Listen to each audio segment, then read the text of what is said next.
அம்பலத்தை அம்பு கொண்டு அசங்கென்றால் அசங்குமோ கம்பமற்ற பார்க்கடல் கலங்கென்றால் கலங்குமோ இன்பமற்ற யோகியை இருளும் வந்து அணுகுமோ செம்பொன்னம்பலத்துளே தெளிந்ததே சிவாயமே ஓம் நமச்சிவாய ஓம் ஓம் நமச்சிவாய ஓம் நமச்சிவாய ஓம் ஓம் நமச்சிவாய ஓம் நமச்சிவாய ஓம் ஓம் நமச்சிவாய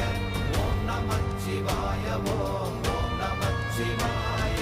அவ்வெனும் எழுத்தினால் அகண்டம் ஏழுமாகினாய் உவ்வெனும் எழுத்தினால் உருத்தரித்து நின்றனை மவ்வெனும் எழுத்தினால் மயங்கினார்கள் வையகம் அவ்வும் உவ்வும் அவ்வுமாய் அமர்ந்ததே சிவாயமே